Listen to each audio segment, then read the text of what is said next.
Sarah Martinez stepped off the military transport bus at Fort Henderson, her duffel bag slung over one shoulder and a small backpack containing her personal items over the other. The morning sun cast long shadows across the concrete walkways as dozens of young men and women in crisp uniforms moved with purpose around the sprawling military base. At 24, Sarah looked younger than most of the other new arrivals, her petite frame and quiet demeanor making her blend into the background effortlessly. The base orientation officer, Sergeant Williams, called out names from his clipboard while new cadets formed neat rows on the parade ground. When Sarah's name was announced, she stepped forward with measured precision, her movements controlled and economical. Several male cadets nearby exchanged glances and smirks, whispering comments about the tiny new girl who looked like she belonged in college rather than military training. "Martinez, Sarah J." Sergeant Williams read aloud, his voice carrying across the formation. "Advanced Combat Training Program, Special Operations Track." The announcement caused a ripple of surprised murmurs through the gathered cadets. Special Operations was the most demanding and prestigious program on the base, typically reserved for the strongest and most experienced personnel. Behind Sarah, 3 cadets named Derek Thompson, Marcus Webb, and Tony Rodriguez had been making quiet jokes since she arrived. Derek, a stocky 26-year-old from Texas with arms like tree trunks, had already established himself as the unofficial leader of his group. Marcus, tall and lean with a basketball player's build, considered himself the fastest runner in the entire training program. Tony, shorter but powerfully built, prided himself on his wrestling background and his ability to intimidate others through sheer physical presence. "No way that little thing is going into special ops," Derek whispered to his companions, loud enough for several nearby cadets to hear. "She probably weighs 90 pounds soaking wet. They must have made a mistake with her paperwork." Marcus nodded in agreement, crossing his arms as he studied Sarah's slight figure. "I give her 3 days before she washes out. The physical requirements alone will crush her. Have you seen what special ops trainees have to do? 2-mile runs in under 12 minutes, obstacle courses, combat simulations. She looks like a strong breeze would knock her over." Tony cracked his knuckles and grinned. "Maybe we should help her realize she's in the wrong place before she embarrasses herself. Do her a favor, you know? Save her from the humiliation of failing publicly." The trio had arrived at Fort Henderson 2 weeks earlier and had quickly established themselves as the top performers in their standard training group. Derek could bench press 300 pounds and had been the captain of his high school football team. Marcus held the current record for the fastest mile time among the new cadets. Tony had won several amateur wrestling tournaments before enlisting. Their combination of natural ability and competitive drive had made them the unofficial leaders among their peers. As the orientation continued, Sergeant Williams assigned room numbers and training schedules. Sarah received her materials without comment, her expression neutral as she listened to the complex schedule of physical training, classroom instruction, and specialized combat courses that would fill her days. The Special Operations track was notoriously demanding, with 18-hour days and weekend training sessions that pushed even the most capable soldiers to their limits. "Building C, room 247, Williams announced as he handed Sarah her room assignment. "Your training begins tomorrow at 0500 hours. Don't be late, Martinez. The Special Ops instructors don't give second chances to people who can't handle the schedule." Derek, Marcus, and Tony were assigned to the same building, though their rooms were on the 2nd floor while Sarah's was on the 4th. As the group dispersed to find their quarters and settle in, the 3 friends made plans to introduce themselves to their new neighbor properly. "I think we should welcome her to the base," Derek said with a grin that didn't reach his eyes. "Show her around, explain how things work here, maybe help her understand that Special Ops isn't a place for someone like her." The base cafeteria that evening buzzed with conversation as hundreds of cadets gathered for dinner. Sarah sat alone at a small table near the window, methodically eating her meal while reading from a technical manual. Her posture was straight, her movements precise, and she seemed completely absorbed in her studies despite the noise and chaos around her. Derek approached her table with Marcus and Tony flanking him on either side. Their footsteps were deliberately heavy, designed to announce their presence and establish dominance. Several other cadets at nearby tables turned to watch, sensing that something interesting was about to happen. "Mind if we sit down?" Derek asked, though he was already pulling out a chair before Sarah could respond. His tone was friendly on the surface, but there was an underlying challenge that experienced military personnel would have recognized immediately. Sarah looked up from her manual, her dark eyes meeting Derek's gaze without flinching. "The table's big enough," she replied simply, then returned to her reading. Her voice was calm and measured, showing no sign of intimidation or concern about the three large men who had suddenly surrounded her. Marcus leaned forward, placing his elbows on the table. "So, Martinez, where are you from originally? You don't look like typical military material to me. Most people who try for special ops have some kind of background in sports or combat training. What's your story?" California, Sarah answered without looking up from her manual. "Been in the service for 6 years. Her response was matter-of-fact, providing the minimum information necessary without elaboration or defensive explanations. Tony laughed, the sound carrying a mocking edge. 6 years? Doing what? Filing paperwork? Because no offense, but you don't look like you've spent much time in the field. Most soldiers I know who've been in for 6 years have a certain look about them. You know what I mean?" Sarah finally closed her manual and looked directly at Tony. Her expression remained neutral, but something in her eyes made him shift uncomfortably in his chair. "I've been around," she said quietly. "Done my share of field work." Derek decided to escalate the conversation, leaning back in his chair with an exaggerated casual pose. "Look, Martinez, we're not trying to give you a hard time. We're just concerned. Special ops is serious business. People get hurt when they're not properly prepared. Maybe you should consider requesting a transfer to something more suitable. Intelligence, communications, logistics. Plenty of important jobs that don't require the same physical demands." The suggestion hung in the air like a challenge. Several cadets at nearby tables had stopped eating and were openly listening to the conversation. Sarah could feel the weight of their attention, the expectation that she would either back down or defend herself in some dramatic fashion. Instead, she simply nodded thoughtfully. "I appreciate your concern," she said, her voice carrying no sarcasm or anger. "But I think I'll stick with my current assignment. The instructors can decide if I'm qualified or not." Marcus frowned, clearly frustrated by her calm response. Most people, especially smaller individuals, faced with intimidation, would either become angry or defensive. Sarah's complete lack of reaction was throwing off their planned approach. "The thing is," Marcus continued, "the instructors don't always make the best decisions until it's too late. Sometimes people get seriously injured because they were too stubborn to admit they were in over their heads. We've seen it happen before." Tony nodded in agreement. Just last month, a guy broke his leg during the obstacle course because he couldn't keep up with the pace. Ended up washing out anyway, but now he's got permanent damage. Is that really what you want to risk? Sarah finished her meal and began packing her manual back into her small bag. Her movements were unhurried and methodical, showing no signs of stress or agitation despite the increasingly aggressive tone of the conversation. "I understand your position," she said as she stood up from the table. "But I've been taking care of myself for quite a while now. I think I can handle whatever the instructors throw at me." Derek stood up as well, his considerable height allowing him to tower over Sarah's petite frame. The physical intimidation was deliberate and obvious, designed to emphasize the vast difference in their sizes and strength. "Maybe you can handle the classwork and the book learning," he said, his voice taking on a harder edge. "But special ops isn't just about memorizing manuals. It's about physical capability, mental toughness, and the ability to function under pressure. When your teammates' lives depend on you, you can't afford to be the weak link." Sarah looked up at Derek without tilting her head back, a feat that required her to raise her eyes significantly given their height difference. For a moment, something flickered in her expression, too quick to identify but somehow unsettling. "I'll keep that in mind," she said simply. Then she walked away from the table, leaving the three men standing there feeling oddly unsatisfied with the encounter. As Sarah left the cafeteria, Derek, Marcus, and Tony exchanged frustrated looks.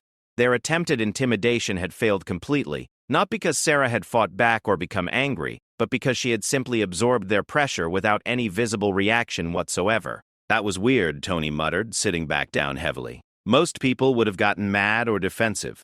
She acted like we were discussing the weather." Marcus nodded, still watching the cafeteria entrance where Sarah had disappeared. "There's something off about her. Did you see her eyes when Derek stood up? For just a second there, she looked like..." He trailed off, unable to articulate what he had observed. Derek remained standing, his jaw clenched in frustration. She's probably just good at hiding how scared she is. Tomorrow, when the real training starts, we'll see how tough she really is. Physical training doesn't lie. Either you can perform or you can't. The next morning arrived with the harsh sound of reveille echoing across the base at 0430 hours. Sarah was already awake, sitting on the edge of her narrow bunk and methodically lacing up her running shoes. Her uniform was perfectly pressed, her hair pulled back in regulation style, and her equipment arranged with military precision. Down the hall, Derek, Marcus, and Tony were also preparing for their first day of advanced training, though their schedules were different from Sarah's special operations track. They would be participating in standard combat training while she faced the significantly more demanding requirements of the elite program. The base's main training facility was a sprawling complex of obstacle courses, firing ranges, combat simulation rooms, and physical fitness areas. At precisely 0500 hours, 12 cadets assigned to the Special Operations track assembled in formation outside the main building. Sarah was the only woman in the group, and several of the male cadets were noticeably larger and more obviously muscular than she was. Master Sergeant Reynolds, the lead instructor for Special Operations training, was a veteran of 22 years with multiple combat deployments and a reputation for being absolutely merciless in his training methods.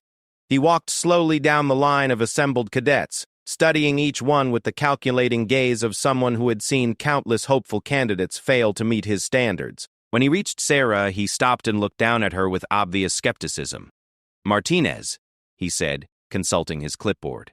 "Advanced Combat Training Program, Special Operations Track. Is that correct?" "Yes, Master Sergeant," Sarah replied in a clear, strong voice. Reynolds studied her for another moment, taking in her slight frame and youthful appearance. "You understand what you've signed up for here, Martinez? This isn't standard infantry training. We're going to push you harder than you've ever been pushed before. Physical limits, mental limits, everything. Some of these exercises are designed to break people. Are you prepared for that?" "Yes, Master Sergeant," Sarah repeated, her tone unchanged. Reynolds nodded curtly and moved on to the next cadet. When he had completed his inspection, he addressed the entire group. "Welcome to hell," he announced with grim satisfaction. "For the next 16 weeks, your lives belong to me and my staff. We are going to transform you into elite soldiers capable of operating in the most dangerous and demanding environments on Earth. Most of you will not complete this program. Statistically, 60% of you will wash out before graduation. Some of you will quit. Some of you will fail to meet the physical requirements. Some of you will suffer injuries that end your military careers." He paused, letting his words sink in as he studied the faces of the assembled cadets. Several of them looked nervous or uncertain, but Sarah's expression remained completely neutral. "Your first exercise will be a diagnostic run," Reynolds continued. 5 miles, full equipment, maximum pace. This will establish your baseline fitness level and help us identify who doesn't belong here. Fall out. The group began their run along a marked course that wound through the base and into the surrounding hills. The pace was punishing from the beginning, faster than most marathon runners could sustain for any significant distance. Within the first mile, 2 cadets had already fallen behind and were struggling to keep up. Sarah maintained her position in the middle of the pack, her breathing steady and controlled despite the demanding pace. Her stride was economical and efficient, showing none of the strain that was evident in several of the larger cadets around her. Meanwhile, Derek, Marcus, and Tony were participating in their own training exercises on a different part of the base. Their standard combat training was demanding but significantly less intensive than the Special Operations program. During a break between exercises, they spotted the Special Ops group returning from their diagnostic run. "Look at that," Marcus said, pointing toward the approaching runners. "I can't believe Martinez is still with the group. I figured she'd wash out on the first day." Derek squinted into the distance, trying to make out individual figures in the formation. "She's probably just barely hanging on. Wait until they do some real physical challenges. Running is one thing, but strength and combat training are completely different." Tony nodded in agreement. "Plus, they're probably taking it easy on her because she's the only woman. They can't push her as hard as the men without getting in trouble with the higher-ups. Political correctness and all that." Their assumptions seemed to be confirmed when they saw Sarah toward the back of the returning group. What they couldn't see from their distance was that she was running alongside two male cadets who were clearly struggling, and that her breathing was notably more controlled than theirs, despite having completed the same demanding course. As the Special Operations Group dispersed to prepare for their next training session, Derek made a decision that would set the tone for the weeks to come. "I think it's time we showed Martinez what real soldiers are capable of," he said to his friends. "Help her understand exactly where she stands in the pecking order around here." The opportunity Derek had been waiting for came 3 days later during the base-wide physical fitness assessment. All cadets, regardless of their training track, were required to participate in the monthly evaluation that measured their progress in various physical disciplines. The assessment included timed runs, strength challenges, obstacle courses, and combat simulations, with scores that would become part of their permanent military records. Derek, Marcus, and Tony had spent the intervening days observing Sarah whenever possible, looking for signs of weakness or struggle that would confirm their assumptions about her capabilities. To their growing frustration, she seemed to handle every challenge with the same quiet competence they had witnessed on her first day. "She's got to be hitting her limit soon," Derek muttered as they watched Sarah complete a rope climbing exercise with smooth, efficient movements. "Nobody that small can keep up this pace indefinitely. The instructors are probably giving her modified requirements or something." Marcus shook his head, his expression puzzled. "I don't think so. I watched her during the obstacle course yesterday, and she was doing the exact same challenges as everyone else. No modifications, no special treatment. But there's no way she should be able to handle that kind of workload." Tony was growing increasingly agitated by Sarah's continued success. His entire identity was built around being physically superior to others, and watching a petite woman consistently perform at his level was challenging his fundamental beliefs about strength and capability. "Today's the day," he declared as they prepared for the formal assessment. "Full evaluation, official scoring, everything on record. She won't be able to hide behind modified standards or instructor sympathy. Either she can perform or she can't." The physical fitness assessment began at dawn with the entire cadet population assembled on the main parade ground. Hundreds of young men and women in matching gray physical training uniforms stretched and prepared for what many considered the most challenging single day of their military training. Master Sergeant Reynolds stood at the front of the Special Operations Group, his voice carrying clearly across the formation.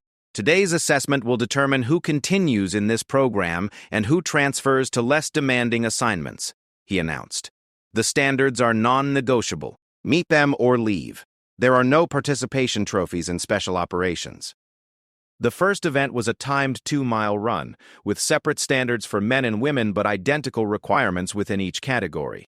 The male cadets needed to complete the distance in under 13 minutes, while female cadets had to finish in under 15 minutes. These times were significantly faster than standard military requirements and eliminated many otherwise qualified soldiers. Derek positioned himself near the starting line, confident in his running ability despite his larger frame.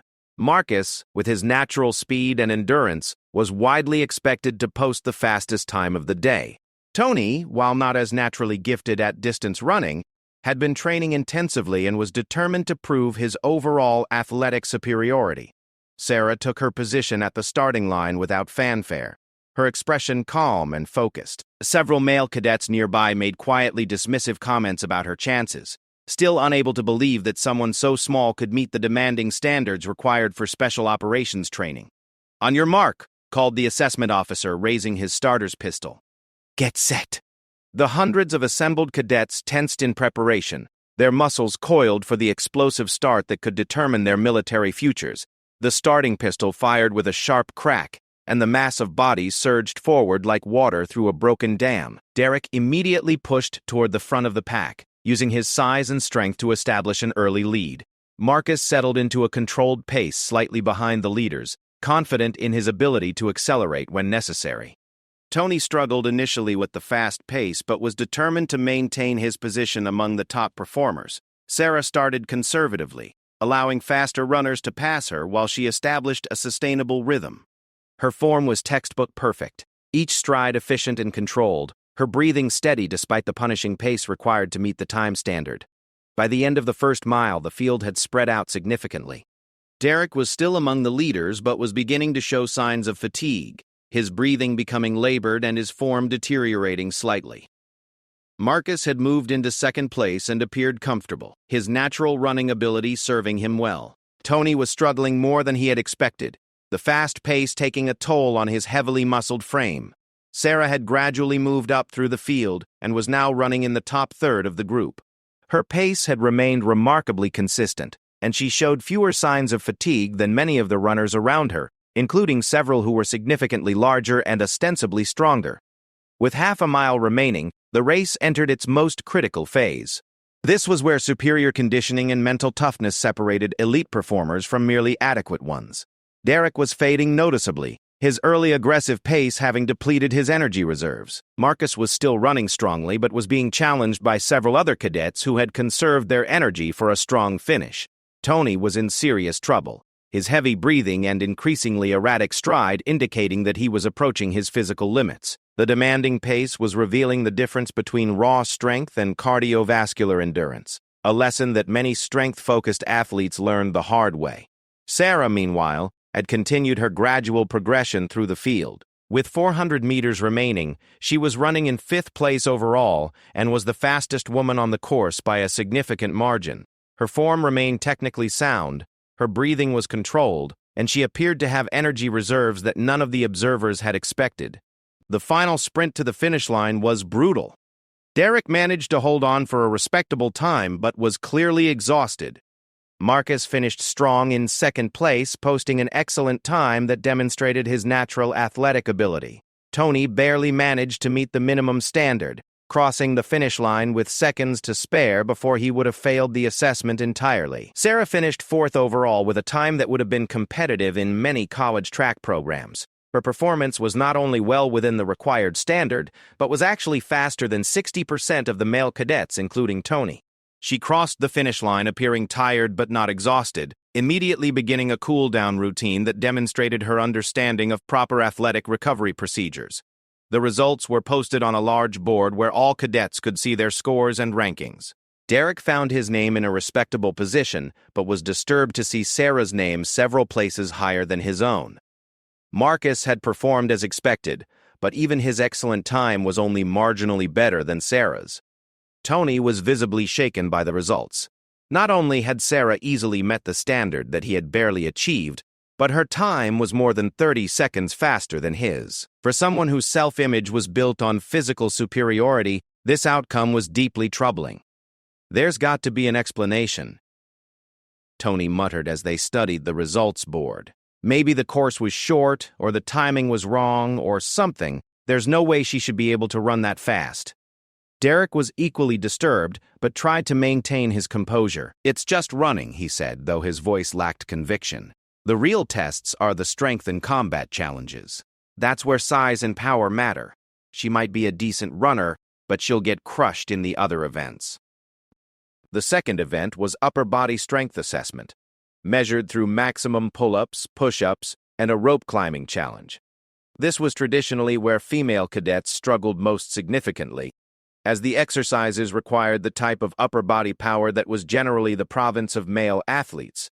Derek approached this portion of the assessment with renewed confidence. His extensive weight training had given him impressive upper body strength, and he was certain that this would be where the natural physical differences between men and women would become apparent. The pull-up station was first, with cadets required to complete as many repetitions as possible using strict form. The minimum standards were 12 pull-ups for men and 8 for women, but most serious candidates aimed for significantly higher numbers to demonstrate superior fitness levels. Derek stepped up to the bar with confidence, his thick arms and broad shoulders making him appear ideally suited for the challenge. He completed 15 pull-ups before fatigue forced him to drop from the bar, a solid performance that placed him in the top quarter of male participants. Marcus managed 12 pull-ups, meeting the standard but not excelling. His lean build was less advantageous for this particular exercise, though his performance was still respectable for someone with his body type. Tony struggled more than expected, managing only 10 pull-ups before his strength gave out. This was technically a failing score, though he would have an opportunity to retest later in the day. His heavy muscle mass, which he had assumed would be an advantage, was actually working against him in this endurance-based strength challenge. When Sarah's turn came, several cadets gathered to watch, expecting to see the clear demonstration of physical limitations that had been absent from the running event. She approached the pull-up bar with the same calm focus she had shown throughout her time at the base. What happened next defied the expectations of everyone watching. Sarah completed 22 pull-ups using perfect form, her movements controlled and efficient throughout the entire set. Her performance was not only well above the female standard but was actually better than 70% of the male cadets, including Derek. The shocked silence that followed her performance was broken only by the assessment officer calling out her score. Several male cadets exchanged bewildered glances, unable to reconcile what they had witnessed with their assumptions about physical capability and gender differences. Derek felt his confidence wavering for the first time since arriving at the base. Not only had Sarah outperformed him in running, but she had also exceeded his strength performance in an exercise where he had expected to dominate completely. "How is that even possible?" Marcus whispered, his voice filled with confusion. "She weighs maybe 120 pounds. The physics don't make sense." Tony was staring at Sarah with an expression that mixed disbelief with something approaching fear.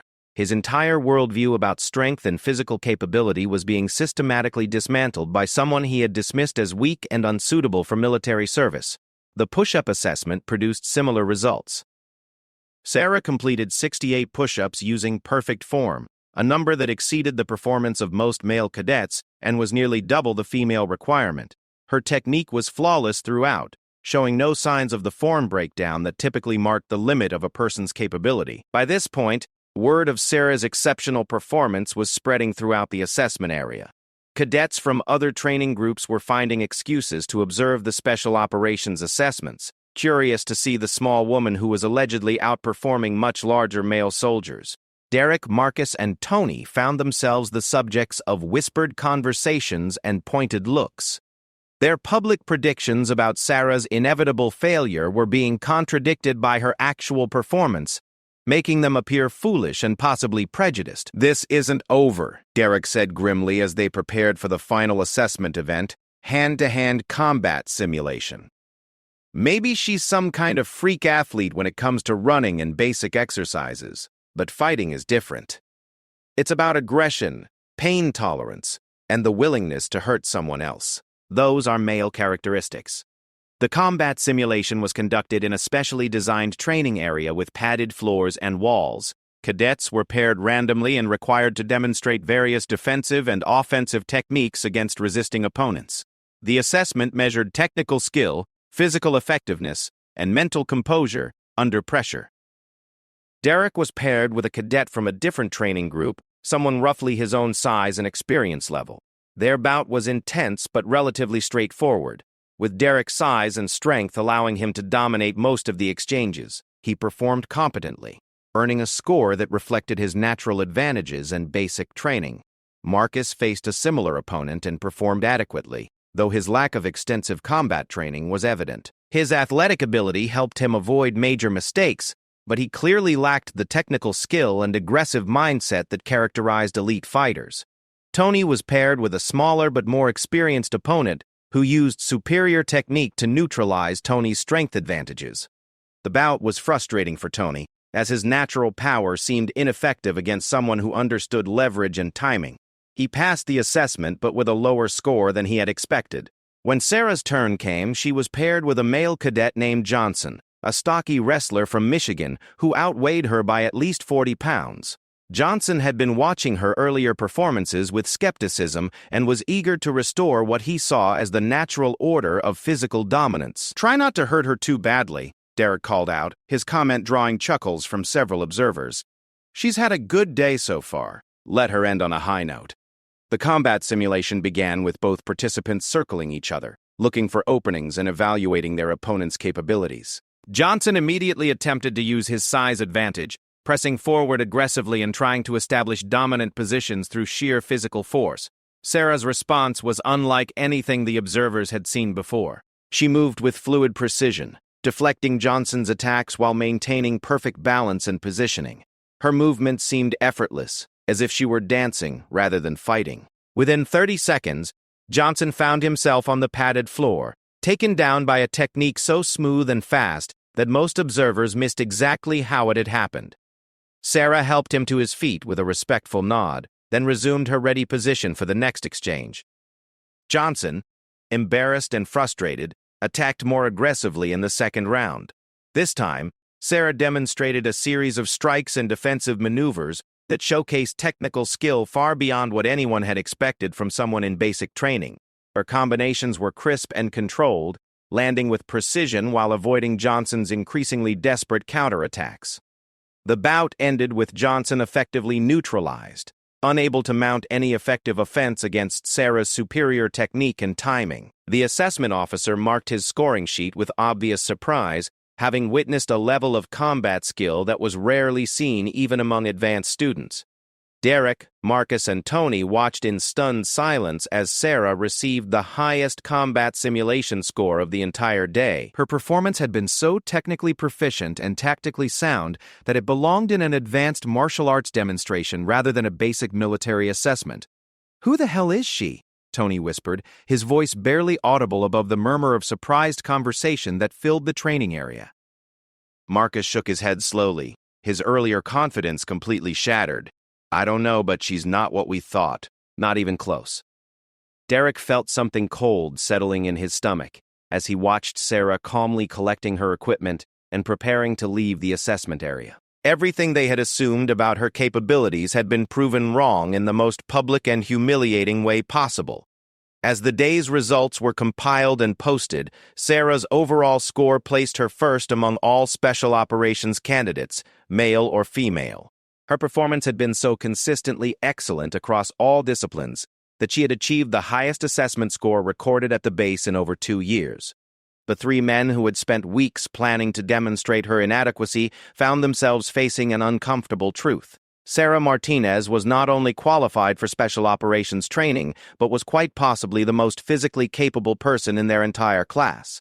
That evening in the base cafeteria, the atmosphere around Derek, Marcus, and Tony was subdued and tense. Other cadets who had witnessed the day's events kept glancing in their direction, some with expressions of amusement at their earlier predictions, others with curiosity about how they would respond to being so thoroughly proven wrong. Sarah entered the cafeteria at her usual time, selected her meal with the same methodical care she had always shown, and sat at her customary table by the window. She appeared completely unaffected by the day's events, reading from a technical manual while eating her dinner as if nothing unusual had happened. Derek stared across the room at her, his mind struggling to process the complete reversal of everything he had believed about physical capability, gender differences, and his own place in the military hierarchy. The woman he had dismissed as weak and unsuitable had just outperformed him in every measurable category, and had done so while appearing barely challenged by the effort. "We need to find out who she really is," he said finally, his voice low and intense. "People don't just show up at basic training with that kind of skill. She's got a background we don't know about." Marcus nodded in agreement, though his earlier arrogance had been replaced by something approaching respect. "Whatever her story is, we've been completely wrong about her from the beginning. The question is, what do we do now?" Derek Thompson had always prided himself on being resourceful.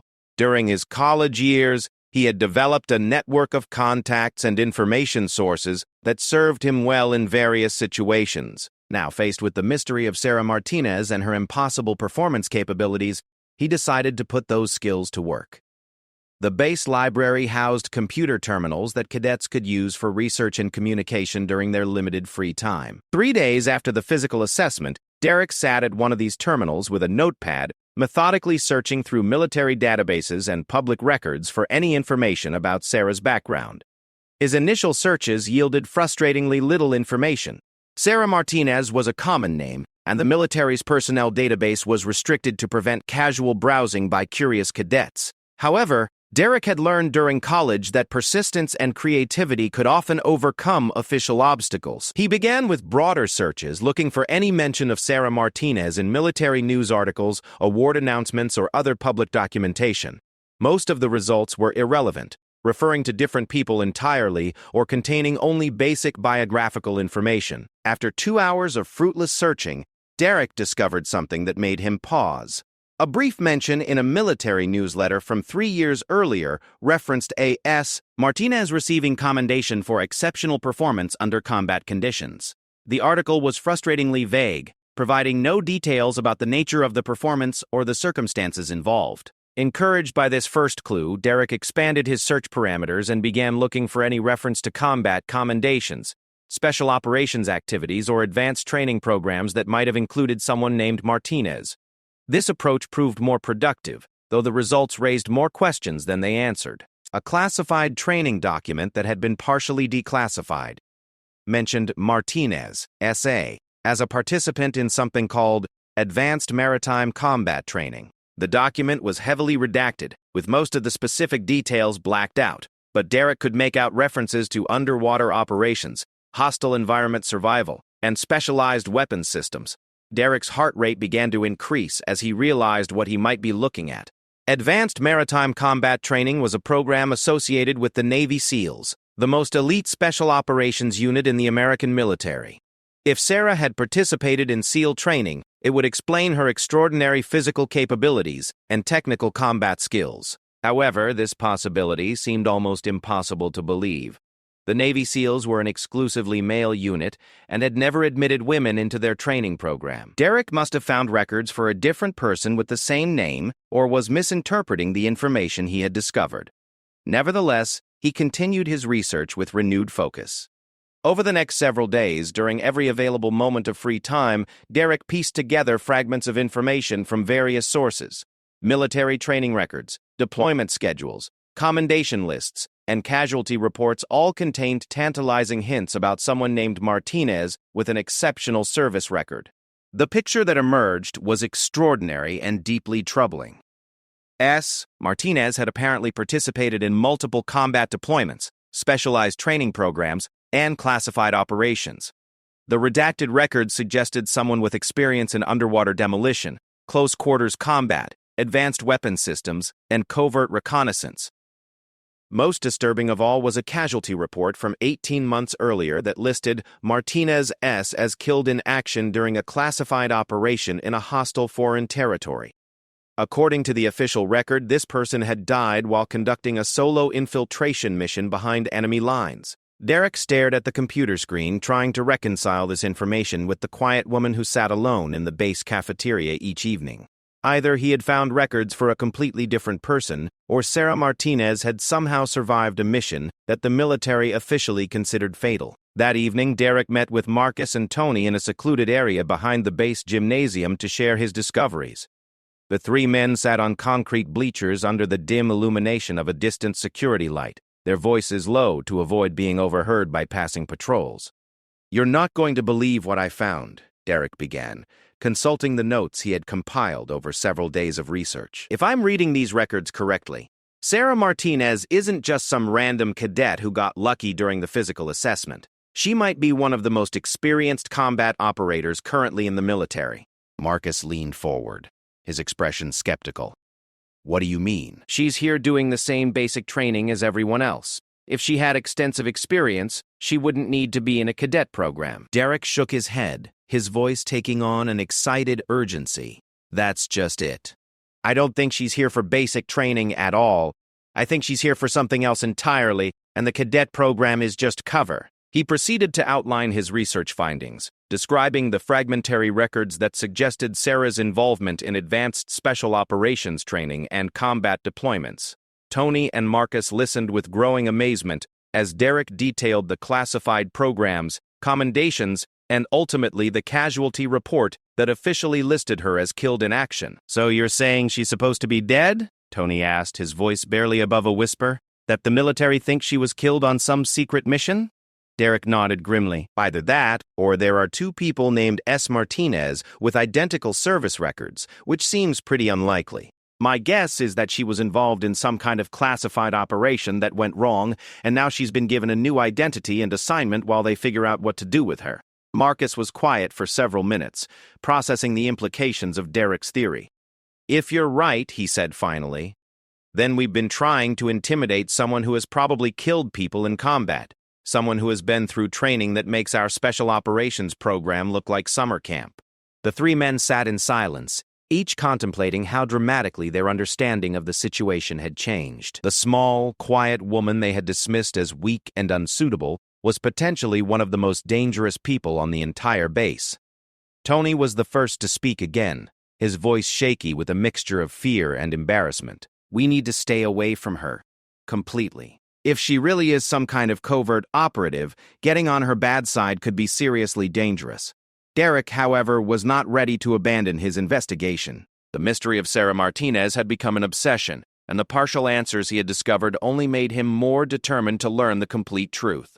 "I want to know for sure," he declared. "There are too many unanswered questions. How did she survive a mission that officially killed her? What is she really doing here?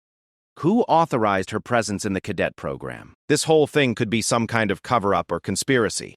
Over the next week, Derek intensified his research efforts, spending every available moment searching for additional information about Sarah's background and current status. He expanded his search beyond military databases, looking through newspaper archives, social media platforms, and any other source that might contain relevant information. His persistence finally paid off when he discovered a local newspaper article from Sarah's hometown in California. The article, published 6 months earlier, was a human interest piece about local residents serving in the military. It included a photograph and brief biography of Sarah Martinez, identifying her as a Navy SEAL who had recently completed a classified deployment. The photograph was unmistakably the same person who was currently residing in Building C, room 247.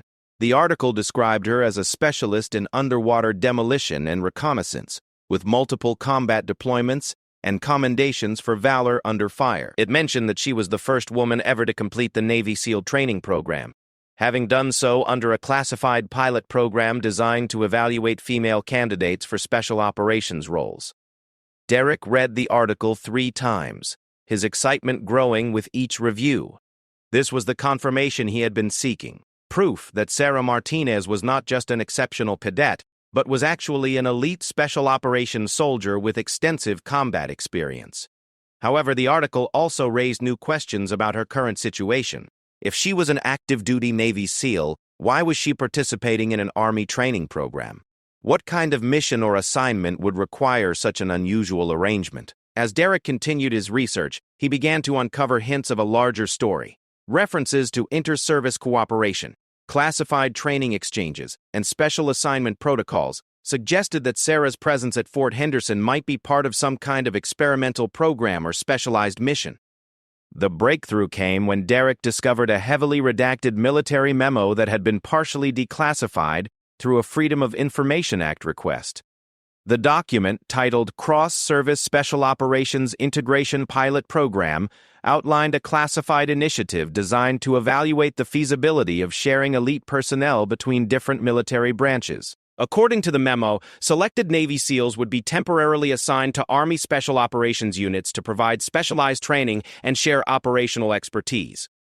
The program was designed to improve inter-service cooperation and develop new tactical approaches that combined the strengths of different special operations communities.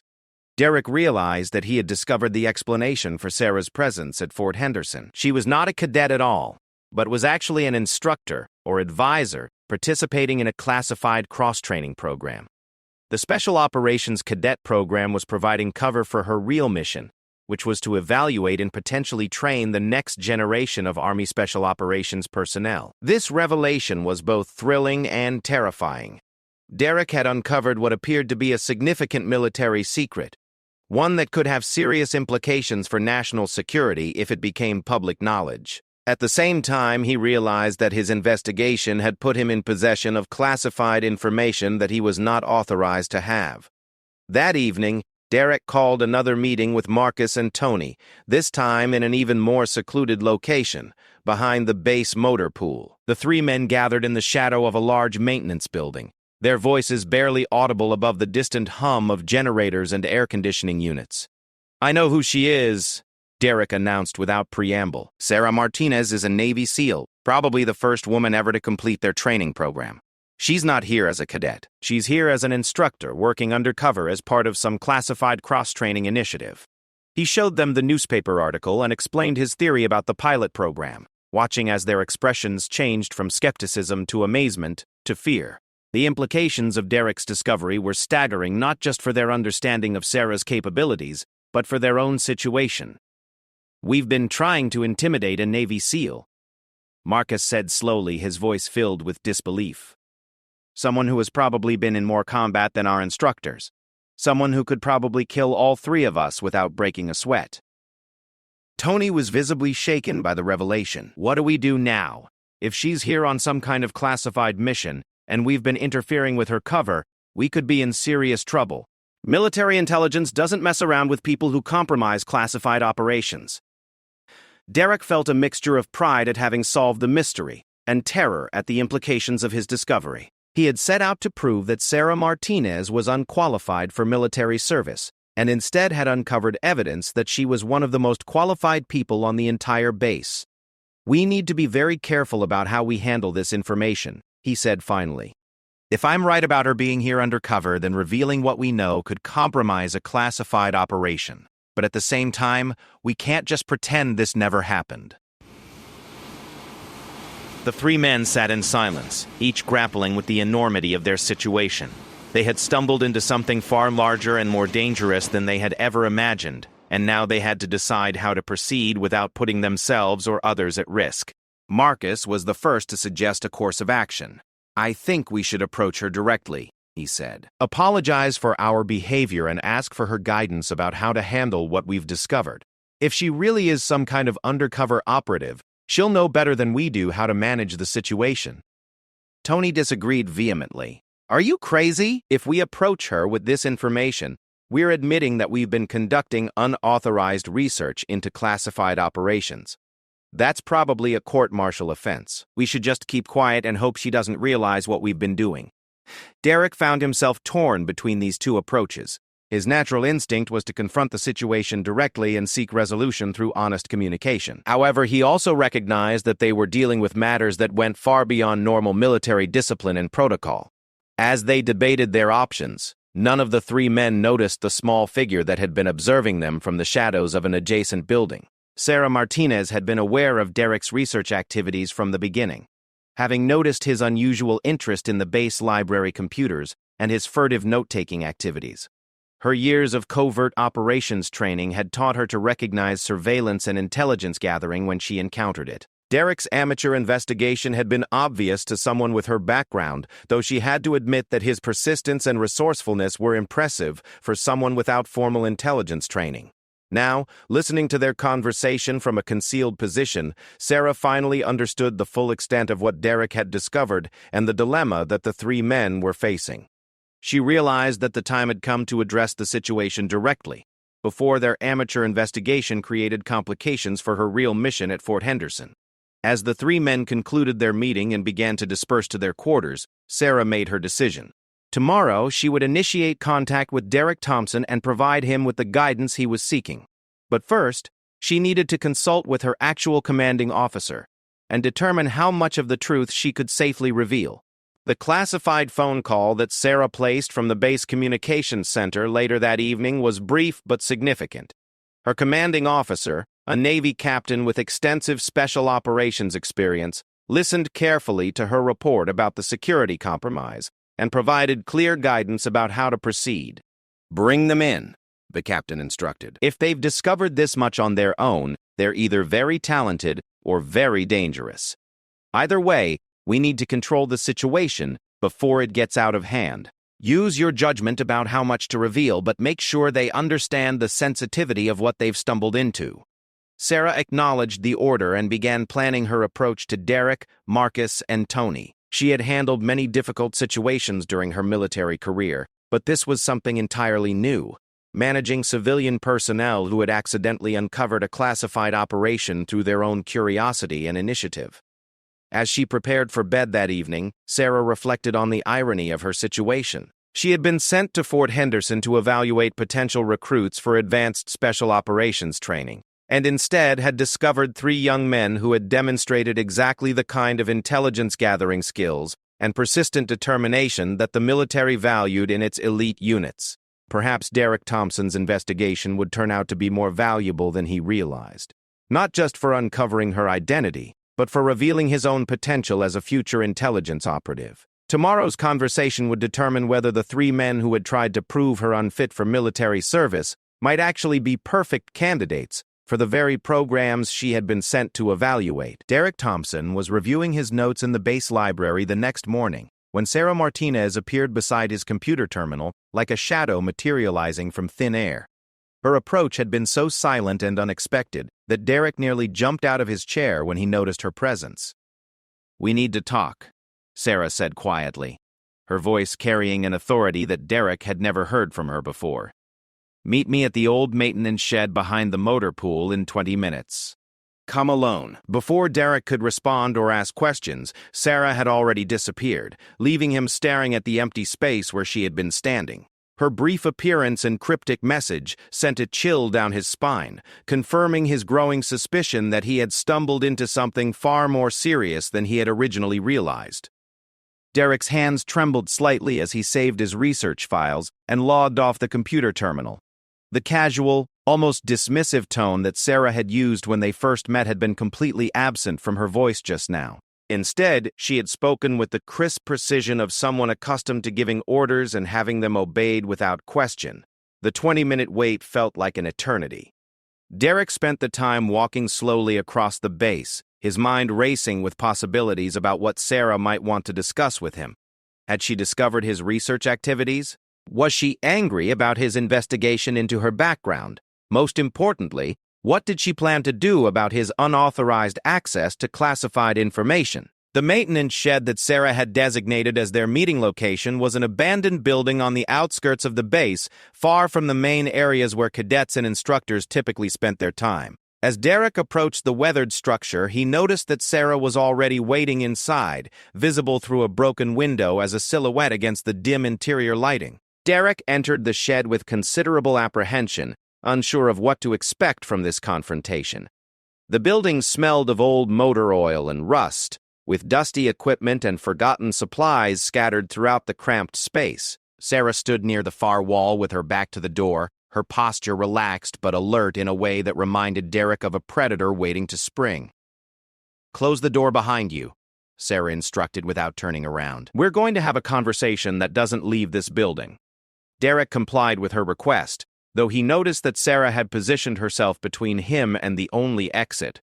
Whether this was intentional or coincidental, it had the effect of making him feel trapped and vulnerable in the confined space. Sarah finally turned to face him, and Derek was struck by how different she appeared from the quiet, unassuming woman he had observed in the cafeteria and training areas.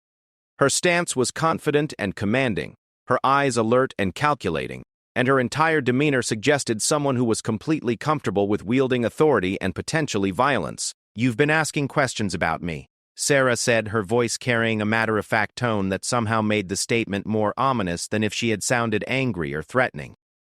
"Conducting research, accessing databases, trying to piece together information about my background and current assignment." Derek felt his throat constrict as he realized that Sarah had been aware of his investigation all along.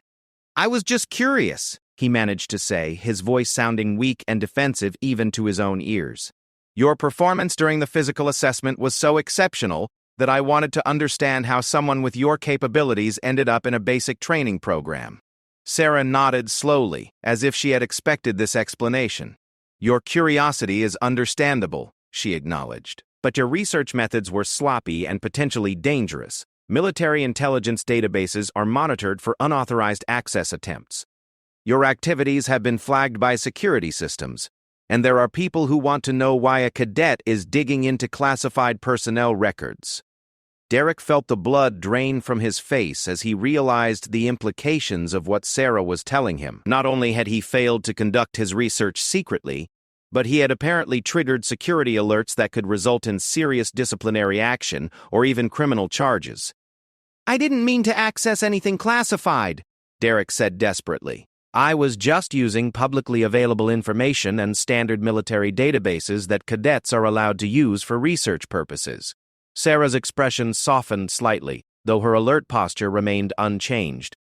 "I know you didn't intend to compromise classified operations," she said, "but intent doesn't matter when it comes to national security. The information you've discovered about my background and current assignment is sensitive enough to create serious problems if it becomes widely known." Derek swallowed hard, realizing that his amateur investigation had put him in a position where he could face court-martial proceedings or worse. What kind of problems, he asked, though he was not sure he wanted to hear the answer. Sarah moved to one of the shed's dusty windows and peered out carefully, checking for anyone who might be observing their meeting. The kind of problems that end military careers and sometimes civilian lives, she said without looking back at him. There are people in various government agencies who take operational security very seriously. When they discover that unauthorized personnel have accessed classified information, they tend to respond with extreme prejudice. Derek felt panic beginning to rise in his chest as he contemplated the potential consequences of his curiosity. "What do I need to do to fix this?" he asked. "How can I make this situation go away before it gets worse?" Sarah finally turned back to face him, her expression now showing something that might have been sympathy. "That depends on how much you've figured out and who else you've shared your discoveries with." Derek realized that this was the moment of truth, where he would need to decide whether to trust Sarah with complete honesty or try to minimize his exposure by concealing some of what he had learned. Given her obvious awareness of his research activities, attempting deception seemed both futile and potentially more dangerous than telling the complete truth. "I know you're a Navy SEAL," Derek said, his voice gaining strength as he committed to full disclosure. "I found newspaper articles identifying you as the first woman to complete their training program. I also found military records suggesting that you were killed in action during a classified operation, but obviously those records are incorrect. My theory is that you're here as part of some kind of inter-service training program, working undercover as a cadet, while actually serving as an instructor or advisor." Sarah listened to Derek's summary without interruption, her expression revealing nothing about whether his conclusions were accurate or completely wrong. When he finished speaking, she remained silent for several long moments, apparently considering how much additional information she could safely share with him. "Your research skills are better than I expected," Sarah said finally. "Most of your conclusions are correct, though some of the details are more complicated than you realize. The question now is whether you can be trusted to handle this information responsibly." Derek felt a mixture of relief and continued apprehension. Sarah's acknowledgement that his discoveries were accurate confirmed that he had uncovered something genuinely significant, but her emphasis on trust and responsibility suggested that his troubles were far from over. "I can be trusted," Derek said with as much conviction as he could muster. "I understand that this information is sensitive, and I have no intention of sharing it with anyone else or using it in any way that could compromise your mission." Sarah studied his face carefully, apparently evaluating his sincerity and reliability. "What about your friends Marcus and Tony? You've been sharing your research findings with them, discussing theories about my background and current assignment. How much do they know, and can they be equally trusted to maintain operational security?" Derek realized that Sarah had been conducting her own surveillance of his activities, observing his meetings with Marcus and Tony, and probably listening to at least some of their conversations. Her level of awareness about his investigation was both impressive and deeply unsettling. "They know most of what I've discovered," Derek admitted. "But they're as concerned about maintaining security as I am. They understand that this information could be dangerous if it gets out." "I'm going to need to speak with them as well," she decided. "This conversation needs to include everyone who has access to classified information about my presence here. Can you arrange a meeting with both of them this evening?" Derek agreed to contact Marcus and Tony and arrange the meeting that Sarah had requested. As he prepared to leave the maintenance shed, Sarah stopped him with one final instruction. "Between now and this evening, you need to cease all research activities related to my background or current assignment," she said firmly. "Delete any files you've created, destroy any notes you've taken, and avoid any further database searches or information gathering. The security systems that flagged your activities are still monitoring for continued access attempts." Derek nodded his understanding and left the shed, his mind reeling with the implications of everything he had learned. Sarah's confirmation of his theories was satisfying from an intellectual standpoint, but the security risks and potential consequences of his investigation were far more serious than he had ever imagined. That evening, Derek, Marcus, and Tony gathered at the designated meeting location behind the base motor pool. Sarah arrived precisely on time, approaching their group with the silent efficiency that had become her trademark. In the dim lighting provided by distant security lamps, Her small frame seemed somehow more imposing than it had during their previous encounters. "Thank you for coming," Sarah said, addressing the three men with the same authoritative tone Derek had heard in the maintenance shed. "We need to discuss the information you've discovered about my background and the situation it's created for all of us." Marcus and Tony exchanged nervous glances, clearly uncomfortable with this formal confrontation, but recognizing that they had little choice but to participate. Derek had briefed them on his morning conversation with Sarah, so they understood the seriousness of their situation. "Before we begin," Sarah continued, "I need you to understand that this conversation is classified at the highest levels of military security. Everything I'm about to tell you is information that could compromise national security if it becomes public knowledge. By participating in this discussion, you're accepting responsibility for maintaining operational security for the rest of your military careers and beyond." The three men nodded their acknowledgement, though Derek suspected that none of them fully understood the weight of the commitment they were making. Sarah's emphasis on lifetime responsibility suggested that the information she was about to share would create permanent obligations that would extend far beyond their current military service. Derek's research was surprisingly accurate. Sarah began, "I am indeed a Navy SEAL, and I am the first woman to complete the full training program and serve in an operational capacity. However, the circumstances of my presence here at Fort Henderson are more complex than he was able to determine through database searches and newspaper articles." Sarah proceeded to provide a detailed explanation of her actual mission at the base, revealing information that went far beyond Derek's theories about inter-service training programs. According to Sarah, she was part of a highly classified initiative designed to identify and recruit the next generation of special operations personnel from across all military branches. The traditional recruitment methods used by elite units like the Navy SEALs and Army Special Forces are effective, Sarah explained, but they tend to miss individuals who have exceptional potential but don't fit the typical profile of special operations candidates. My mission here is to observe cadets during their training and identify those who demonstrate the mental and physical capabilities necessary for advanced special operations roles. Derek felt his understanding of the situation shift dramatically as Sarah revealed the true scope of her assignment. Rather than being an instructor or advisor participating in a training exchange, she was actually conducting a covert talent assessment program that could determine the future career paths of cadets throughout the base.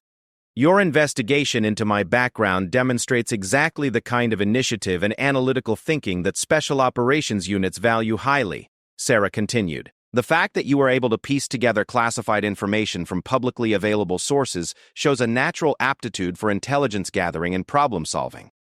Marcus found his voice for the first time during the conversation. "Are you saying that Derek's research activities were some kind of test? That you wanted him to discover your background?" Sarah shook her head. "Derek's investigation was entirely his own initiative, though I became aware of his activities almost immediately. However, his success in uncovering sensitive information about my assignment has demonstrated capabilities that make him a potentially valuable candidate for advanced training programs."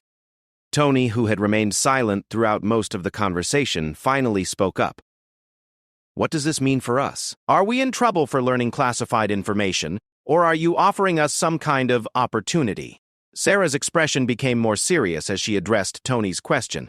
"That depends entirely on your willingness to maintain operational security and your interest in pursuing careers in special operations. I can offer you protection from the security violations you've committed, but only if you're willing to accept assignment to specialized training programs that will utilize the skills you've demonstrated." The offer was both generous and ominous. Sarah was providing them with an opportunity to avoid serious legal consequences while potentially advancing their military careers, but acceptance would also mean committing to career paths that were significantly more dangerous and demanding than standard military service. Derek was the first to respond. "What kind of specialized training programs are you talking about? What would we be committing ourselves to?" Sarah smiled for the first time since Derek had known her, though the expression was more predatory than reassuring. "The kind of training that would make your current special operations program look like basic fitness instruction. Advanced combat techniques, covert operations, intelligence gathering, and missions that don't officially exist." She paused, allowing the implications of her offer to sink in before continuing. "You would be joining the most elite units in the American military. conducting operations that protect national security in ways that can never be publicly acknowledged. It's dangerous work with a high casualty rate, but it's also the most important and rewarding service you could provide to your country. The three men stood in silence, each contemplating the magnitude of the decision they were being asked to make. Sarah's offer represented an opportunity for advancement and prestige that they could never have achieved through normal military channels, but it also meant accepting risks and responsibilities that most soldiers never had to face. "How long do we have to decide?" Marcus asked finally. Sarah checked her watch, a practical military timepiece that seemed incongruous with her slight frame. "You have until tomorrow morning to give me your answers. After that, the opportunity disappears, and you'll need to face the consequences of your unauthorized access to classified information through normal military justice channels." As the meeting broke up and the three men prepared to return to their quarters, Sarah offered one final piece of guidance. "Whatever you decide, remember that some knowledge carries permanent responsibilities. You now know things about military operations that most people will never learn. That knowledge makes you valuable, but it also makes you dangerous if you can't be trusted to use it appropriately." Derek spent most of that night lying awake in his narrow bunk, wrestling with the decision that would determine the entire course of his military career and possibly his life. The opportunity that Sarah had offered was extraordinary, but it came with risks and commitments that he was not sure he was prepared to accept. By dawn, however, his decision was clear. The investigation that had begun as an attempt to prove Sarah Martinez unfit for military service had instead revealed his own potential for a career he had never imagined possible. Whatever dangers lay ahead, he was ready to accept the challenge of proving himself worthy of the trust that Sarah was offering. Dawn arrived at Fort Henderson with the sharp blast of reveille echoing across the base. But Derek Thompson had been awake for hours, staring at the ceiling of his small quarters while wrestling with the most important decision of his life.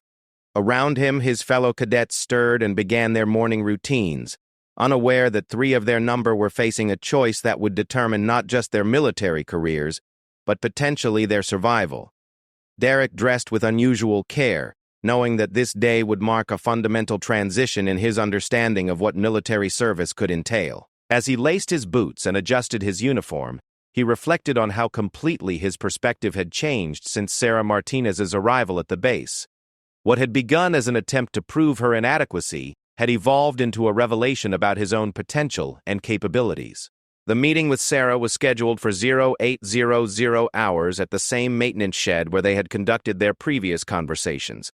Derek arrived early, wanting time to compose himself before facing a decision that carried such enormous implications. The morning air was crisp and clean, with the kind of clarity that seemed appropriate for a moment of such significance. Marcus Webb arrived next, his usually confident demeanor replaced by an expression of serious contemplation. Throughout their friendship, Marcus had been the voice of reason and caution, carefully weighing risks and benefits before committing to any course of action. Now, faced with an opportunity that transcended normal risk assessment, he appeared uncertain and conflicted. "I've been thinking about this all night," Marcus said as he joined Derek outside the shed. "Part of me is excited by the possibility of joining an elite unit and doing work that really matters. But another part of me is terrified by what we might be getting ourselves into." Derek nodded in understanding. "I've had the same internal debate," he replied, "but I keep coming back to the fact that we've already crossed a line. We have classified information about military operations, and that creates obligations regardless of what we decide to do next." Tony Rodriguez was the last to arrive, and his approach to the meeting location revealed the toll that the previous evening's revelations had taken on him. His normally confident swagger was absent, replaced by the uncertain gait of someone who was questioning fundamental assumptions about himself and his capabilities. "I didn't sleep at all," Tony announced without preamble. "Every time I closed my eyes, I kept thinking about what Sarah said regarding casualty rates and dangerous missions. I joined the military to serve my country and build a career, not to become cannon fodder for operations that don't officially exist." Derek understood Tony's concerns, but he also recognized that their situation had moved beyond simple career planning. "We don't really have the luxury of choosing the safe option anymore," he pointed out. "Our unauthorized research has created a situation where we either accept Sarah's offer or face serious legal consequences. Sarah arrived at precisely 0800 hours, approaching the group with the same silent efficiency that had characterized all of her interactions with them. In the morning light, her appearance seemed somehow different from their previous encounters, more obviously professional and militaristic despite her unchanged physical stature. "Have you reached your decisions?" Sarah asked without preliminary conversation, her tone indicating that she expected direct answers without extensive discussion or negotiation. Derek stepped forward, having appointed himself the unofficial spokesman for the group. "We have questions about what accepting your offer would actually entail," he said. "You mentioned specialized training programs and elite units, but we need more specific information before we can make informed decisions." Sarah nodded, apparently having expected this request for additional details. "Fair enough," she said. "But understand that the information I'm about to share with you is even more sensitive than what you learned yesterday. Once you hear these details, you'll be committed to maintaining operational security regardless of whether you accept or decline my offer." The three men exchanged glances and nodded their agreement to hear the complete explanation, recognizing that they had already passed the point where partial knowledge was a viable option. Sarah began by providing a detailed overview of the specialized units and programs that were recruiting new personnel through her talent identification mission. The Navy SEALs were expanding their operations and needed individuals with advanced analytical and technical skills to complement their traditional combat capabilities. Army Special Forces was developing new units focused on intelligence gathering and covert reconnaissance in urban environments.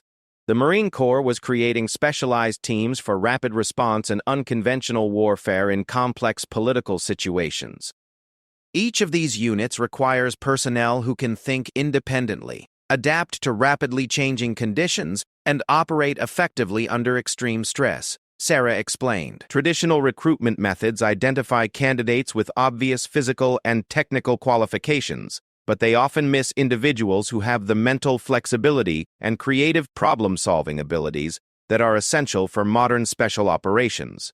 Derek found himself increasingly intrigued by Sarah's description of the opportunities that were available to them.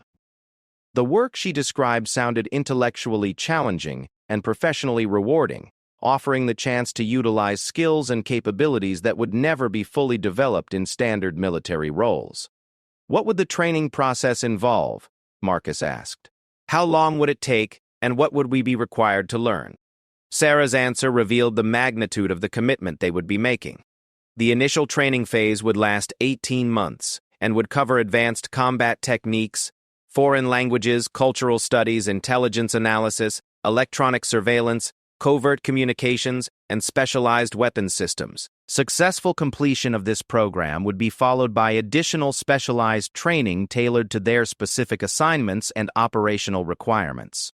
The training is designed to push candidates beyond their perceived limitations, Sarah continued, and a decision that makes special operations training look elementary. And it takes all the training those elementary, and no substitutes provide.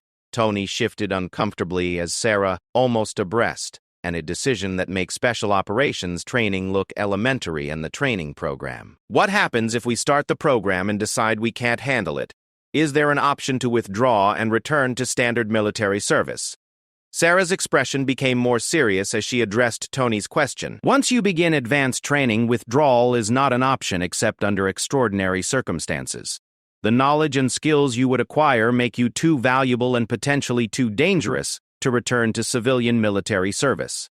Candidates who cannot complete the program are typically assigned to permanent support roles within the special operations community." Derek realized that Sarah was describing a decision that would permanently alter their lives and career paths. Accepting her offer meant committing to a military specialty that would define their identities and determine their futures in ways that went far beyond normal service obligations. "There's another factor you need to consider," Sarah added. "The work you would be doing is inherently dangerous, but it's also absolutely essential for national security. The operations conducted by these units prevent terrorist attacks, disrupt international criminal organizations, and gather intelligence that protects millions of American lives. It's work that matters in ways that most military personnel never have the opportunity to experience." Marcus asked the question that Derek had been hesitating to voice. "What would happen if we decline your offer? What are the consequences of choosing not to participate in these programs?" Sarah's answer was both reassuring and ominous.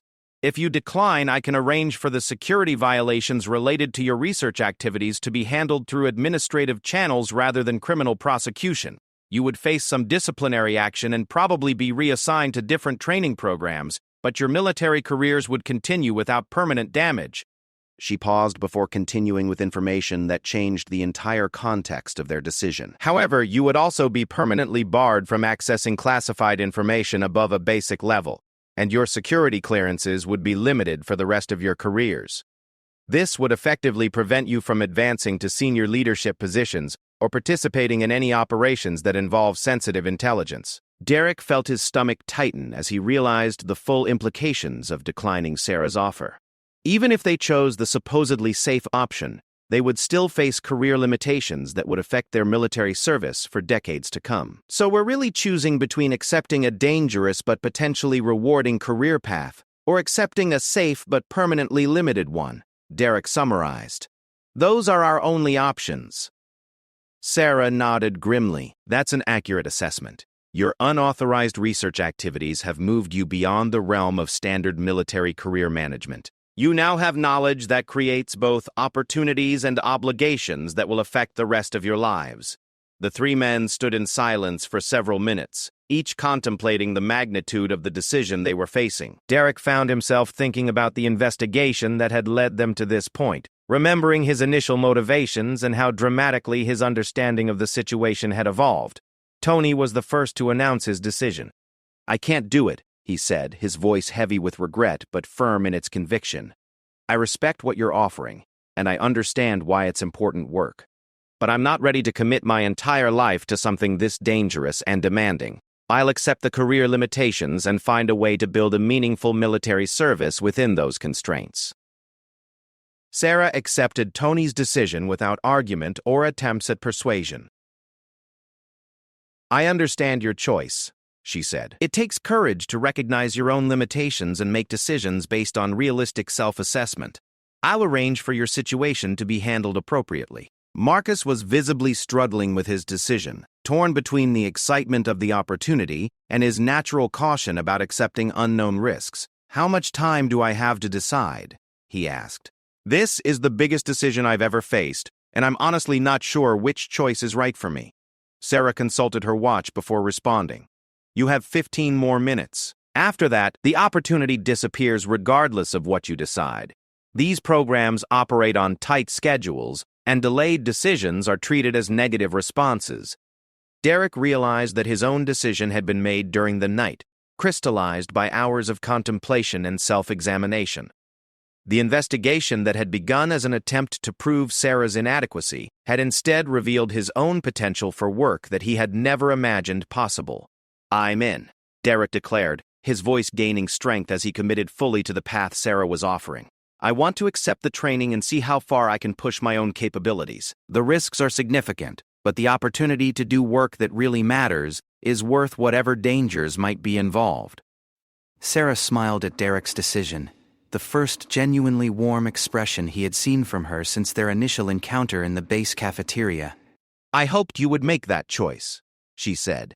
"Your research skills and analytical thinking are exactly what these units need, and I believe